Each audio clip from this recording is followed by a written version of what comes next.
Okay, before I get started, I'm just going to tell you a little bit about how I do readings. And so what I'll do is I have a couple questions that I ask the cards. And so what I'll do is I'll show you the card. And I'll read the book. And this is the Gilded Tarot, if you were interested in what deck I'm using. And then what I'll do is I'll add my intuition, or what I think this pertains to for you. So the first question is your starting point. In this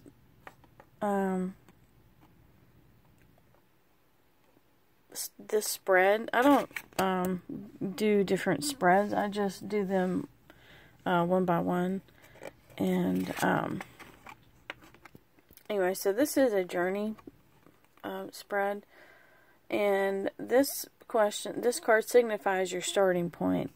And already, what I can tell you about her is that, see, she has a mask on. But she's also, her dress is invisible. So she's masked, but she's invisible. I mean, she's masked, but she's transparent. So you, it's kind of a contradiction because, like these gears and stuff, we don't know why they're there. She might know, but, but right now she is kind of a free spirit, so to speak. But like I said, she shows herself, but then she masks part of herself. And so then I'll read the book. It says, the High Priestess speaks of the unknown and contradictions. While her face is masked, she is clothed with a transparent gown. She floats with the toe, barely skimming the waters of the subconscious, while her head is crowned with 9 glowing orbs, representing the 9 planets. She exists between 2 pillars, holding mechanisms whose purpose is unclear. The night sky behind her hints at both the poetic mystery of the moon and the logically charted courses of the heavenly bodies. She beguiles, she promises knowledge. She can be dangerous. We must accept her energy and wisdom cautiously. The message of the High Priestess is about a kind of knowing that is beyond logic. Pay attention to your intuition and recognize that there are different ways of knowing. While the stars and planets of the night sky can be charted and understood rationally, the same sky inspires us in ways foreign to our sense of reason. Be aware of staying too long in the heady realms of the High Priestess. You must take your inspiration and translate it into action. Honor the muse, but do not become her slave. So it's saying be logical, but also be kind of free. And so use your heart and your feelings, but also use your brain. So, and then I'll move on to the next question. I'm trying to keep these a little bit shorter. Sometimes I can ramble on. So, and if you have any questions about any of the cards, I keep notes on everything. So if you want me to go into depth more about a card, what I can do is I can take a picture of the book, what the book says, and I can send that to you. So, okay, on to the next question. Okay, this card represents the first step in your journey. So this is the Ace of Pentacles. And I'm not exactly sure what it means, so I'm just going to look at the book. This is a gift of resources, likely money, raw materials, or time. It is probably the most straightforward. For that reason, the gift of Pentacles is not always as highly esteemed as others' gifts, or sometimes they are overvalued and led to greed for material wealth or obsession with sensuous living. Whatever form the gift takes is up to us, as the weasel reminds us here, and like the magician, to use our skills and determination to make something worthwhile of it. You've been given a resource. Use it well and be grateful. Be aware of the temptation to undervalue or squander this gift because you consider it mundane and not a true gift of the universe. So that could be not necessarily a monetary gain, but the first step is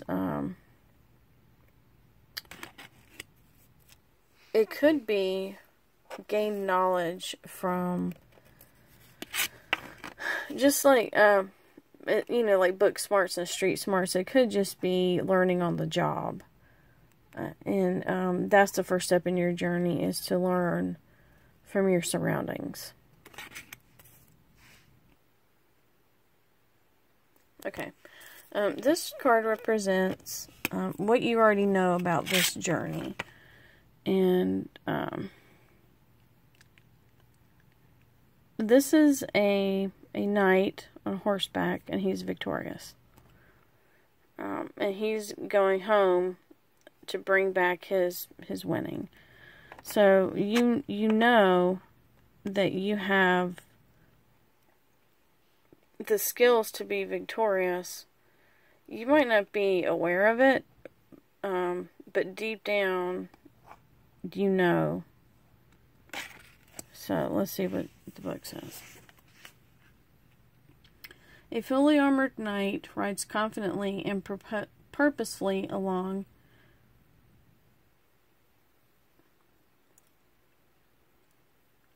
His stance and coloring indicate passion and bravery. He is well rested and ready to take adventure where he finds it. Your passion is moving you ahead very quickly. Whatever you are facing, you're very excited about it. You feel no fear, although you are certainly feeling a heady adrenaline rush. You are ready for a grand adventure. If one doesn't come to you, you will go out and find it. Be aware of recklessness. Remember, fools and the Knight of Wands rushing where angels fear to tread. Just be careful.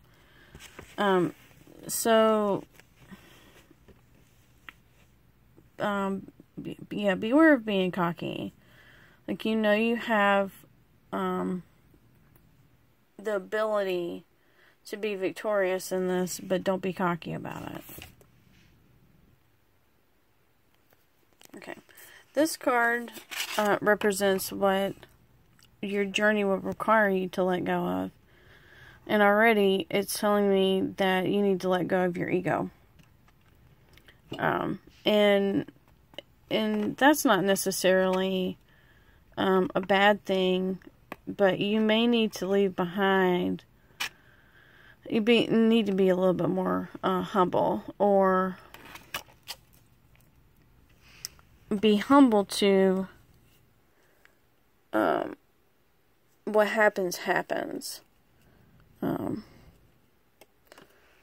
So let me read what the book says. Circled by astrological symbols representing the possibilities of life, her red belt and her fire red hair speak of early passion and sensuality. Covering her passion, though, is her blue flowing cloak, representing emotion. So it may need for you to let go of certain emotions and keep them in check. Which, as a female, in general, that's pretty hard, because we tend to have 18 emotions in an hour. So it may need you, like it said, her red belt and her red hair is kind of dampened by her cloak. So your emotions may be dampened by either your job or your relationship, but that's needed in order to move on. And I'll keep reading the book. The message of the Empress is that of creation and passion. You're in a position to nurture and give birth to a project. Tap into the energy of Mother Earth and celebrate her gifts. Recognize, honor, and celebrate your senses, the physical world, and nature. Be aware of maintaining a healthy balance. Do not let your emotions or actions become obsessive or controlling, and do not allow a chaotic proliferation by trying to do too much. A garden needs careful and loving cultivation. Too much or too little upsets the delicate balance of beauty. So, you may need to sacrifice some emotions in order to maintain balance, is what that's saying. And then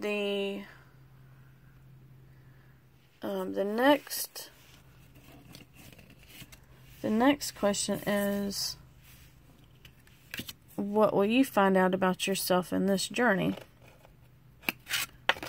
And this is a lady in a boat, and she's got a bunch of swords. I have never pulled this card before. This is kind of a new deck to me. So I'm just going to read the book and then add what I think. Alright. The book says, by the light of the full moon, a woman makes her secret silent journey by water. Where is she traveling to, and what does she leave behind? Does it even matter? Will her destination change anything in her life? She brings with her the way she views the world, as shown by the swords in her boat. So, it's already saying you've got some set ideals already on this journey, and you bring that with you. And I think it's gonna be helpful for you in this journey. It says, you are running from something unless you examine the way you think. Your running will accomplish nothing except an immediate escape from what is troubling you. Until you learn to face it, it will come up again in some other way.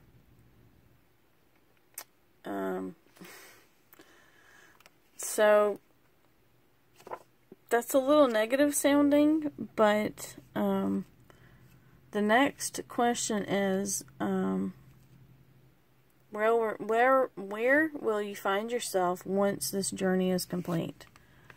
So, let me get the card and I will get the book. Hold on. So, I found this pretty interesting since we pulled the mirror card earlier, which is the Empress. And, so this was what your journey will require you to let go of. And this is where you will find yourself when your journey is over. And, so it's the Emperor. And again, he has, some power. That's pretty much what that's saying. And I'll read the book here. It says, in many ways, the Emperor is the mirror image of the Empress, which I think is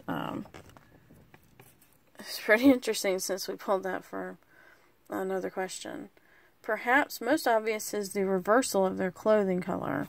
So see, she had the red belt and he has the red cloak. She has the blue-green cloak and he has the blue-green robes. The passionate red of the Emperor's garment is external, and as are his actions. So he's not as emotional as her. He is more action oriented, where she is more emotionally driven. He is surrounded not by the abstract symbols of the Empress, but by more realistic signs. He holds his representation of the solar system in his hand, showing a more external control than the Empress. while driven by love and desire for what is best for everyone, as indicated by his blue undercloak. He is more concerned with the realistic functioning of everyday life. On the social level, he seeks to create stability so that society can reach its highest good. As a father archetype, he wishes to give his children a strong foundation, allowing them to achieve their best. The message of the Emperor is that of healthy stability. Create an environment that allows you to function at your best. Seek well-functioning order in your life in terms of your home, your workplace, and your relationships. Appreciate the rules of society that allow a smooth and peaceful life. Be aware of stifling and stagnating rules and regulations. Creating order in your life simply for the sake of order is inhibiting, not liberating. Learn when it is time to question the obligations and mores of society. So, he is more stable, essentially, than the Empress. So you are going to transform from the emotional person, which being emotional is not all that bad, but she lets her emotions run with her. He has his emotions in check, and he knows, and he's more stable. Because see how she has a longing look. He has a knowing look.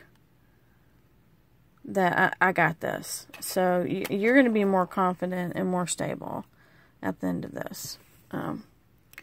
Anyway, so I'm going to upload this and then I'll send it to you as soon as it's ready. Sometimes it takes a long time, sometimes it doesn't. So, anyway, all you have to do is watch this. You don't have to do anything or participate in any way. This is purely for me, practicing, and what I would like is, once you get a chance to watch this, if you could either let me know that you like the way that I do the reading, or if the reading was right, or if it wasn't right. Sometimes my interpretation of the card is exactly that, my interpretation. You could interpret the meanings of the cards in other ways. And so, anyway, if you could just watch this whenever you get a chance. And I hope this helps. Blessed be. Bye.